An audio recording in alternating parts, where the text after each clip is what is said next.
Hey everyone, welcome to the Week 12 prediction video for the Danker Family Fantasy Football Podcast. I'm your host, Paul Jensen, and yeah, happy Black Friday, everyone. It's already past Thanksgiving. Man, time flies way too fast, especially during football season. So, with that being said, let's go ahead and get to the contents of this episode. So, without further ado, just a quick share of the transactions. Not really many of anything going on this past week. Boy, what a word salad that was. Um, just some basic ads and drops here, but just a few that I picked up on. Looks like Adrian picked up Kyle Pitts since Mark Andrews is going to be out for the season, so Adrian has to get a new tight end for his group, and he's going with my old guy, Kyle Pitts. Yeah, and then Garrett added Khalil Herbert, so finally getting a another starting running back for his group. But really, not much else. Just a bunch of defenses and backup tight ends. I saw Dad added Isaiah Likely. I mean, maybe he's the next guy since Mark Andrews got hurt. We'll see if that helps Lamar Jackson moving forward or not. We'll see. But yeah, that's basically what was of notice of any sort of transactions that went on this past week. Going into the scoreboard now for week 12, obviously we had some games yesterday for Thanksgiving. There were some really good games that most of them, or I'd say they're all pretty much, decided, but it got a little close in that Green Bay Detroit game yesterday. But so then obviously with that being said, the games have already started or matchups have already started, and we've already have a good look on who's winning so far. But although not over yet, still time for a lot of these teams that are losing to come back and win.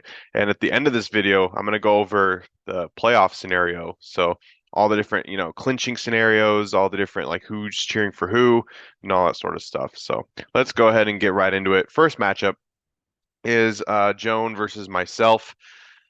We played each other once already this season, and I'm pretty sure that Joan beat me. Her mom beat me earlier. So um, yeah, this is a very pivotal matchup for me. I'm fourth in the division. Mom is second, so we both kind of really need this to really solidify what our chances are moving into next week, which again I'll get into later in this episode. But going into the matchup here, as you can see already, she's Jones had three players play her tight end, Jake Ferguson, Romeo Dobbs, and the Dallas defense. And I had one player, Tony Pollard, at 22.3. Now, first look at this, you're thinking, oh, Paul only had one player at 22, Mom at three at 25. That helps. So that helps Paul, right? We don't know. I mean, it's possible. Mom's defense got her 14 points, which is pretty great. Obviously, Dallas defense, what's new. So it doesn't surprise me there. But just going through everything else real quick, Mom is the better quarterback in my opinion. Tua's playing on the road against the Jets. Now, even though the Jets have been losing a lot lately, their defense is still playing really well, and I feel like Josh Allen, he played well against the Jets defense. He's going to play well again against Philly. Philly's defense is pretty good too, but they're not nearly as good as the Jets. Um, Plus, Josh Allen's been a little bit more reliable scoring wise in fantasy. He's easily been I think the best fantasy quarterback this year, whereas Tua has ups and downs and he can struggle at times. And I think the Jets defense brings that sort of aspect to them. At running back, Tony Pollard's game really helps with this decision. I think I have the advantage at running backs because Derrick Henry's going up against one Carolina rush defense that's one of the worst in the league and one of the youngest in the league too. So Derrick Henry might be feasting on that defense. Austin Eckler had a really bad game against the Packers last week. They're going up against a tougher run defense of Baltimore. Raheem Mostert going up against a good defense too in New York. So I think with Tony Pollard's performance last night, I think the odds are in my favor for running back. Receiver, I'm also going to go with my receivers. Keenan Allen's been great. No matter how good or bad the Chargers offense look, Keenan Allen's been very productive all season. The same goes for Adam Thielen. Panthers as a whole, not a good team. Titans have one of the worst pass defenses in all football, and I think that bodes well for him. So I like this duo. Garrett Wilson, I mean, he's on quarterback number 3 this season. He's on Tim Boyle. Who knows? I mean, he's a very big wild card. Garrett Wilson is this week, so we'll see how that goes for him. But it's not looking good. Christian Kirk, he did well against Houston week 3, so I think he has a pretty decent week. But I still think I'm still going to take my receivers over Jones. At tight end, since Jake Ferguson only got 4.5 points, I'm going to go with Dalton Kincaid over him against Philly. He's been playing really well of late. He's starting to slowly emerge as a top tier tight end in this league. especially, taking advantage of that time Dawson Knox is spending on the IR. Flex, I'm going to go Tank Dell. Tank Dell's had two like back-to-back incredible weeks for Houston, going up against Jacksonville, who's been kind of suspect lately in the pass game. And they're facing a good young offense and a good talented offense in that with CJ Stroud and the weapons that they have in Houston. So I think they're going to give up a lot of passing yards, and I think Tank Dell really takes off and continues to take off, I should say, and gets more than 6.7 points that Romeo Dobbs got for Mom. A defense, I'll say Mom has the advantage here. 14 points for Dallas. That's really hard to beat. I know I picked up the Giants only because they're playing the Patriots, and the Patriots are, they're just a mess. Like they're looking pretty much as bad as the Jets offense right now. I mean, Mac Jones, Bailey Zappi, who's going to be the quarterback? We don't know. And the Giants defense actually hasn't been playing that bad. It's mainly just been the Giants offense that's been struggling. So I do like their chances a lot better at home against Patriots. But even with that said, I don't think they get 14 points. I think they get more like 9 or 10 is their ceiling. So with all that being said, I'm going to go with myself. I'm going to be optimistic here, and I say that I beat Mom this week in fantasy, and I keep my very slim playoff hopes alive. Other options, I mean, Mom could have gone Alexander Madison at running back, or not running back, but maybe at flex, because the Bears have one of the worst run defenses in all football, and I really think that would have helped. But she went with Romeo Dobbs, and hopefully she's kind of hoping Madison doesn't get anything more than 6.7 points this week. But yeah, that was kind of a tough one for her. But I think everything else, I mean, I think she's kind of got it. She could go with Josh Downs over Christian Kirk maybe, but I still like Christian Kirk against Houston. That matchup's good for him. And then for myself, I could have gone with 49ers defense, probably should have gone with 49ers defense, but just didn't. I thought Seattle would be a lot better. Puka Nacua, maybe, but we'll see without Cooper Kupp's injury. Plus, I like my three receivers already, Keenan Allen, Thielen, and Dell, so I'm going to stick with that. Jerome Ford, I could play him over Derrick Henry. Henry has been struggling of late, although I think Henry does bounce back because he's playing a really young and bad Carolina run defense, so I'll stick with that too. Moving on to the next game, John Lopp versus Ben Danker, another huge matchup for these two. I think almost pretty much every matchup is going to be huge, without being said. So I'm going to stop saying that now. But big matchup. Ben now in second. He lost to Adrian last week. Ben is in second in the East. John is in third in the West. Going into this matchup, only one player, and that was Christian McCaffrey, who had 30 points. I mean, what's new? Christian McCaffrey continues to dominate. That really helps Ben for this week's games. At quarterback, though, I will go with CJ Stroud over Justin Fields. CJ Stroud's been playing well late. Now, last week he did struggle a bit against the Cardinals, but I think he bounces back and does well against Jacksonville. He played well against Jacksonville week 3 in Jacksonville, and Justin Fields is going to be on the road on Monday night against Minnesota, who that was a team he got hurt against earlier in the season, and I think he's going to struggle because the Vikings have been playing. The Vikings defense has been playing pretty well, even though they lost to Denver last week. It wasn't the defense that was the issue, because they did hold Denver to a bunch of field goals. So I think they're going to do their best to contain Justin Fields in that offense. So I think CJ Stroud comes out ahead of Justin Fields there. At running back, though, I'm going to go with Ben. I mean, Christian McCaffrey and Travis Etienne have been a godsend this year for him. Etienne's been doing really well, and he did pretty well against Houston week 3. Houston's run defense is not nearly as good as their pass defense, so I'm going to say that Ben's running backs here do well. Now, John's running backs could do well, but they're also going against each other. So, and with the Saints Falcons, they always seem to like really tighten up defensively when they play each other, historically at least. So, I feel like the running game, they're going to be very reliant on pass catching, these two, especially Kamara. So I don't think it bodes well for Bijan, but it does bode well for Kamara. So I think Kamara does well, Bijan does okay. But with that being said, McCaffrey and Etienne over Robinson and Kamara. Receivers, I'm going to go with Ben. Calvin Ridley had a great game last week. Now he's had a lot of bad moments this year. Will he continue to have a great game from last week, or continue to have success from last week? I think he could, but I think AJ Brown's the difference maker. He had a really bad game last week, very inauspicious. I think he turns that around, and he does pretty well against Buffalo. Jalen Waddle playing a tough Jets defense again. He could be good, especially, but I mean, they also have Tyreek Hill, who, when he's off, it seems to not really bode well for Waddle. Waddle does well when they're complementing each other. So I think it's possible Waddle doesn't do well, and Olave, he is a good receiver, and the Falcons do have a weak secondary, but um, still give me Brown and Ridley though. I like Ben's receivers. Tight end, give me John's tight end, Travis Kelce. I mean, no one's going to beat Travis Kelce really, especially when he's playing Vegas and their defense. And then at flex, I'm also going to go John with Jonathan Taylor over Chris Godwin. Tampa Bay's run defense is not that good, and Indy's pass defense isn't that good either. But I think Jonathan Taylor's like the focal point of that Colts offense, whereas Chris Godwin is like a second or maybe even third option if you want to consider Rashad White a second option in that offense. And then for defense, it's tough. I probably will go Ben's defense just because the Giants offense has struggled big time. Even though last week they did pretty well against the Commanders, have just seemed to be very, you just never know what you're going to get from them. And the Patriots, if there's any strength the Patriots have, it's on the defensive side of the football. That game's going to be a very low scoring game. I would take the under heavy on this game, Patriots and Giants. So I do think Patriots defense will play better than the Denver Broncos defense. So I'm gonna give Ben the edge of defense. So it's gonna be very close, I think, but I think the fact that McCaffrey and ETN and AJ Brown, I think these three will carry Ben to victory this week. So that's my prediction. I think Ben's gonna take the win here. John just deciding to go with, I know he could change it. Obviously, there's still 2 days before Sunday, but um, John's, as of right now, looked like he's sticking with Stroud over Herbert. That's very, you could go either way there because Herbert is playing a much tougher defense than Stroud is, but Herbert's also been, one of the most productive quarterbacks in all fantasy this season. So he's going, if he's going matchup, then I guess he's going with the right choice. But I mean, it's tough tell because Herbert, even when the Chargers are bad, Herbert still seems to do pretty well. So that's a tough one.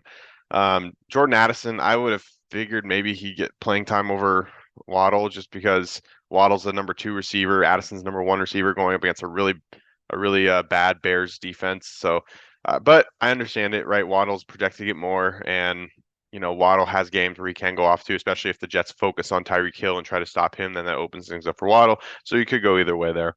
Yeah, and I think everything else you're playing exactly the way you should be playing it, John.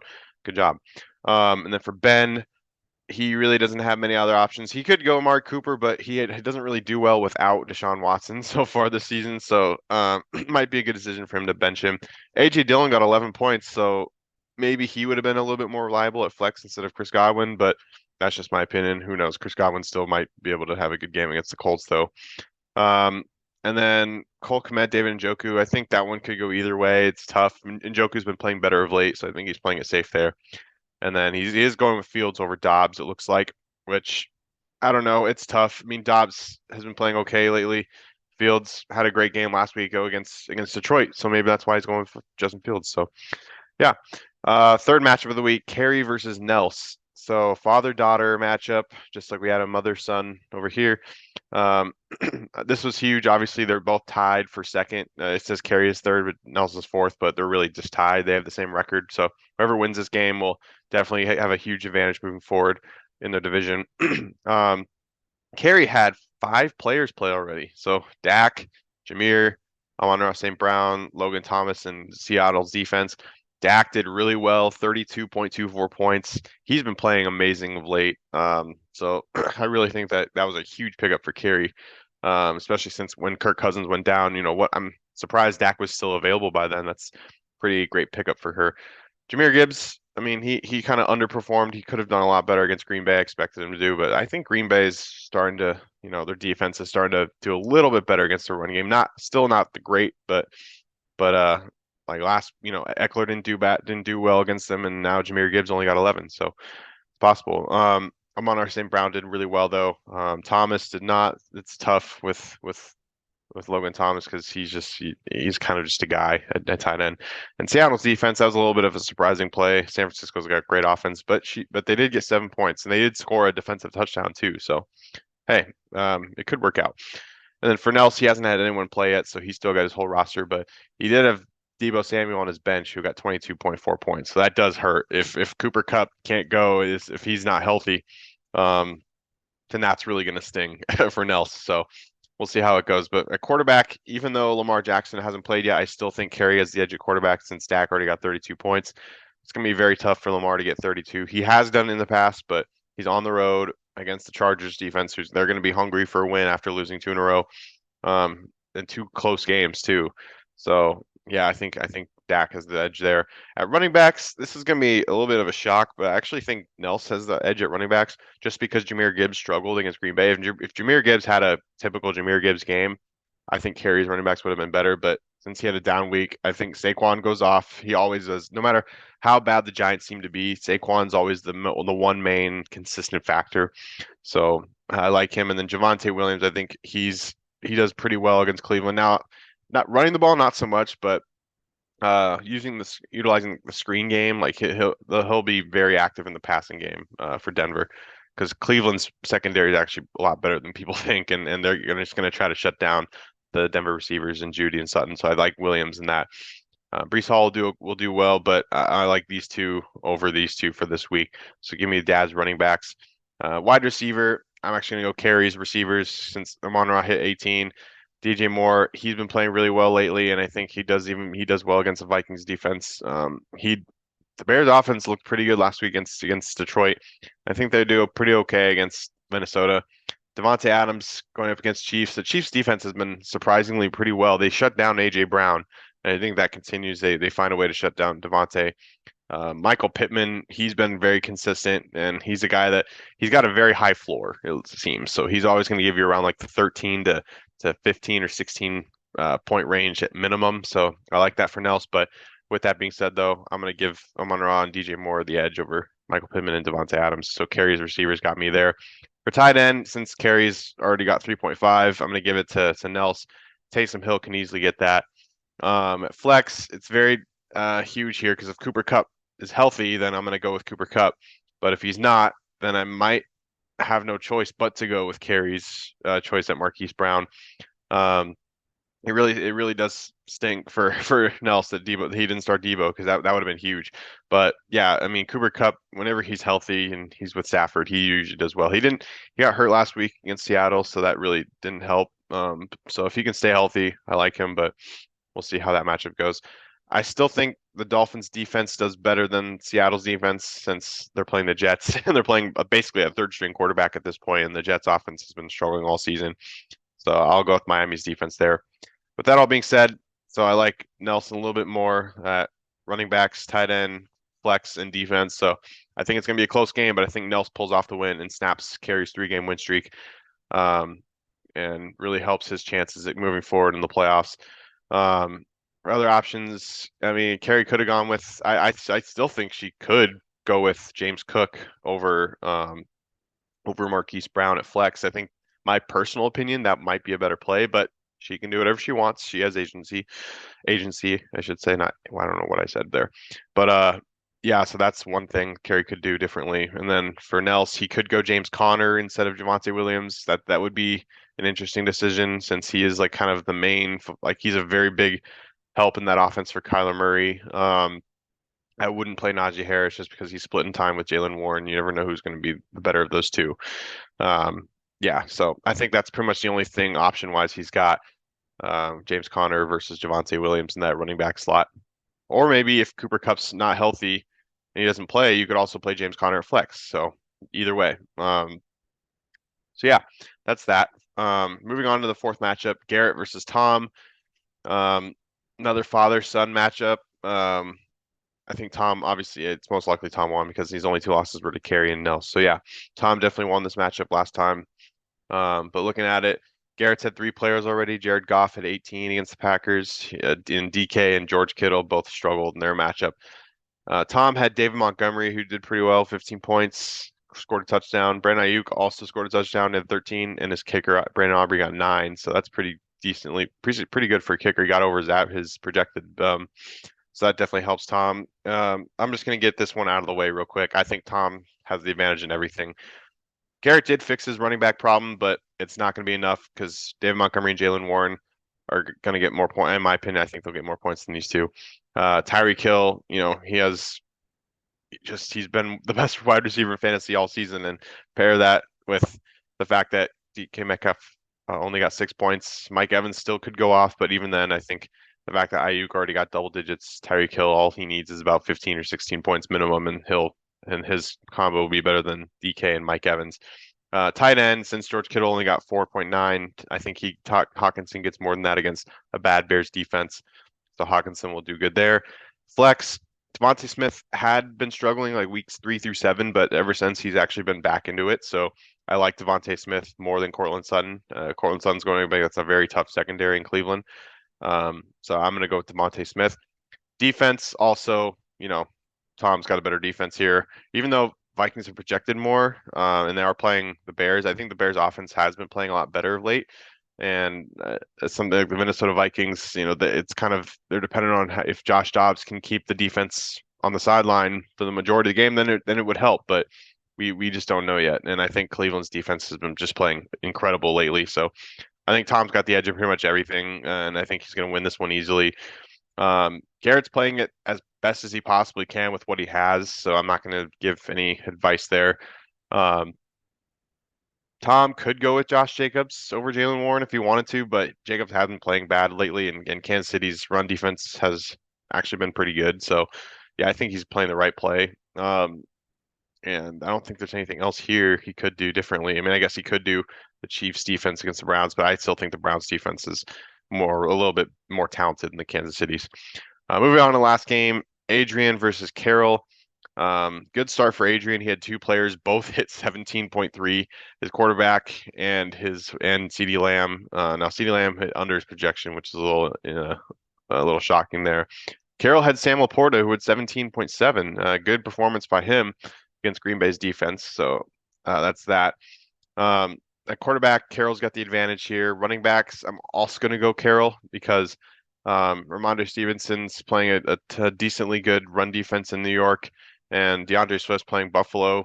Now, I think he will do fine. He'll do good. But Joe Mixon's been playing really great late, and since Joe Burrow's out, the Bengals are going to be very reliant on the run game. And I think with the way Cleveland ran last week against Pittsburgh, I think Joe Mixon's going to do the same. Rachaad White's been very incredible, huge player this year. I think he continues to have success against Indianapolis. So I like these two just a little bit more than these two. Wide receiver, I will go Adrian. CeeDee Lamb got 17.3. DeAndre Hopkins going up against the young Panthers defense. I think this is one of those games where Tennessee comes out of their funk and Will Levis kind of brings things back to life again, just based on who they're playing in Carolina. So I think DeAndre has a good game against a young defense. Jamar Chase, I mean, we don't know yet because Joe Burrow's hurt and he's not going to be playing the rest of the year. So I don't know how he'll bode with Jake Browning at quarterback. It's tough. I'm gonna say that he doesn't do well just because he hasn't played with Jake Browning enough. So I don't know yet, but he could prove me wrong. But for now, I'm going to say that Adrian's receivers do better. Zay Flowers, he's been playing a little bit bad last couple of weeks. And does Mark Andrews' injury help Zay Flowers, or does it continue to make the Ravens offense look bad? I don't know. I'm going to go with these two, though, with Adrian's. Tight end, Carroll's got it. Kyle Pitts is not going to get 17.7 against, especially against the Saints defense. If he does, I will eat crow. Flex, I'm going to go with Adrian. Stephon Diggs is going to do well. He always seems to, I mean, actually not always. I mean, he's been struggling a little bit of late, but Philly's, I mean, he's a good target for Josh Allen, and Isaiah Pacheco's been struggling late. Now, there is a chance because Pacheco's playing against a bad run defense in Vegas, and he could bounce back. He did play pretty bad the last couple of weeks or so, but I'm going to go with Stephon Diggs just because he's a little bit more of a sure thing. Defensive wise, I'm not sure if Adrian's going to make a change yet. Or he might stick with Cincy's defense, but I think Carroll's got a better defense here. Steelers defense, well, since the Bengals don't have a good quarterback as of yet, I mean, we don't know if Jake Browning will emerge yet, but I'm going to give Carroll's defense the benefit of the doubt there. So I'm actually going to pick Carroll to win in a very close matchup to upset Adrian. And because I said that, you're welcome, Adrian, because you're probably going to win now. But I'm gonna predict Carroll wins this one, just based on the fact that her quarterback and running backs, in my opinion, are better, and she got more of it. She's gonna get more production from her tight end than Adrian will, and her defense will. I think the Steelers will beat the Bengals, and her defense will do a lot better than Cincy. All right. So that's all the predictions that I have for week 12.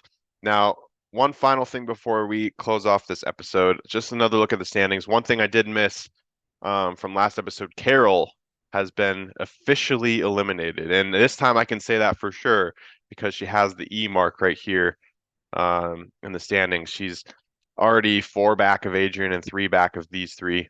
So, and I'm pretty sure that Carrie's playing Nels. So whoever wins that one, even if Carol were to win, she'd be three behind the second place person, which means Carol has officially been eliminated from the playoffs. RIP. Um, so with that being said, though, everyone else still has a chance. We have a total of six teams that still have a shot at the number one seed, believe it or not. And I'm going to go over that all right now. I have it written down on my notepad right here. Let's start off with our league leader, Tom, who's currently 9-2, best record in the league. Um, for playoff clinching, it's very simple. All he has to do is win, and he's in. So if Tom wins this week, beats Garrett, he's in the playoffs. Additionally, Tom can clinch the West Division with a win or with a loss from Joan. So if Tom wins, he clinches the division and the playoff. He obviously clinches the playoffs, but if Tom wins, he clinches the division because he'll be up 3 games no matter what. But if Tom loses, he can also hope for Joan to lose, and if Joan loses, then Tom's clinched the division. Um, and also Tom can clinch the number one seed if he wins and Adrian loses. So he needs a win himself, and he needs Adrian to lose for him to clinch the number one overall seed in the playoffs. So Tom's at a really good spot right now. Obviously, I mean, being number one team in the league, and he'll be cheering for myself because he'll want me to beat Jones so he can clinch the division, and he'll also be cheering for Carol to upset Adrian so he could clinch the number one seed. And I think he also would be cheering for John in a way too, because if he doesn't clinch the number one seed this week, Ben would still have a chance if he were to win. So he's also, in a way, cheering for John Lopp because John Lopp's playing Ben. So, yeah, so Uncle Tom cheering for myself, Carol, and John, and he's a winning in for clinching the playoffs. Moving down to Adrian, who's at 7-4, first in the East. Only got a 1 game lead, though, so nothing's set in stone yet, and he's not close. He can't clinch the division yet, but Adrian can clinch a playoff berth if he wins and Ben loses. So, and obviously you still go, what about Kerry and Nels? Well, I said playoff spot. I didn't say division. Adrian cannot clinch the division yet. He can clinch a playoff spot if Ben loses and Adrian wins. Both have to happen. So that's how that goes there. And he'll also be cheering for he also can clinch technically if Kerry and Nels tie, which is very unlikely. That would be incredible. So Adrian's cheering for a miracle tie between Kerry and Nels, and Adrian is also cheering for John to beat Ben, and he's also cheering for Garrett to beat Tom, since Adrian still has a shot at the number one seed in the playoffs. So Tom and Adrian clearly are the two that have the best or most likely chance to get the number one seed, but believe it or not, Ben, Joan, Kerry, and Nels all have a very slim outside chance of getting the number one seed in the playoffs. And let me go through that. So, Ben, you cannot clinch the playoffs yet, no matter what happens. Although you are cheering for Carol to beat Adrian, so that would help you in your division race. You are cheering for a miracle tie between Kerry and Nels because that would push you past them, if you were to win at least. And you're cheering for Garrett because if Garrett beats Tom, and Ben, if you were to win, Ben would still technically be alive for a one seed. If he were to win, he'd only be either be down one to Adrian or tied with Adrian, and he'd only be down two to Tom. Which, if Ben were to win out and Tom were to lose out, and a few other things happen, Ben could still be the one seed. So, very possible. Joan also cannot clinch the playoffs yet, no matter what happens. But she is cheering for Garrett and Ben. Joan needs Garrett to beat Tom, so Joan has an outside shot at winning the division, and also potentially the one seed later on. But for Joan, it's the division that she's racing Tom at first, and she's also cheering for Ben to beat John Lopp, so that would help widen the gap between her and John in the division standings to help her clinch a playoff berth next week. For Kerry, she cannot clinch the playoffs yet. But she is cheering for Carol to beat Adrian. She's cheering for John, her husband, to beat Ben. And she is cheering for Garrett to beat Tom because, again, Carrie does have an outside shot at getting the 1 seed. And then Nels, he also cannot clinch the playoffs yet, but he is cheering for Carol to beat Adrian, cheering for John to beat Ben, and cheering for Garrett to beat Tom. So yeah, of those six, Tom, Adrian, Ben, Joan, Carrie, Nels, all of them still have a shot at the 1 seed. It's very possible, but a lot of people need Garrett to win. So Garrett, you got a lot of fans this week, and also so does Carol, obviously. So, and then I'm going for the last three, the last three teams still in contention. John Lopp at 5 and 6. He cannot be eliminated no matter what. So even if John loses and Joan wins or other teams win, John still cannot be eliminated no matter what happens this weekend. He will be cheering for me, however, because I'm playing Joan, the team that he's chasing.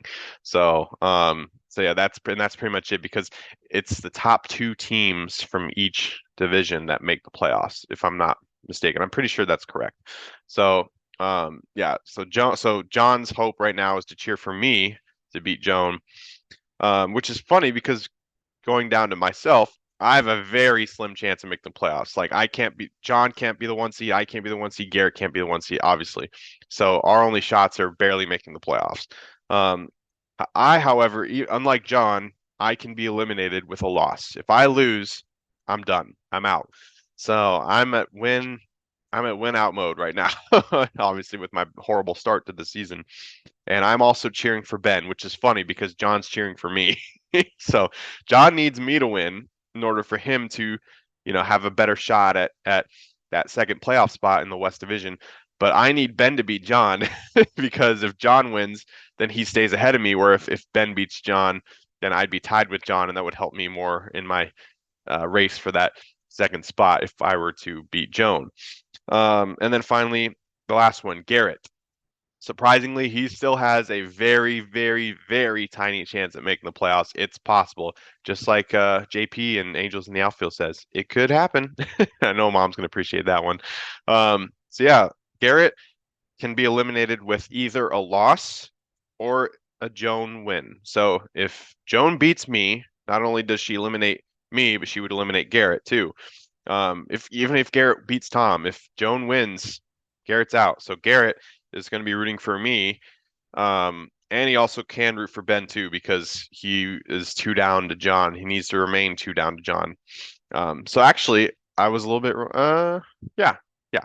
So because if John were to win and Garrett were to win, they'd still be 2 games separated, which with 2 games left after this week, Garrett would still have a shot. So Garrett's cheering for myself and for Ben.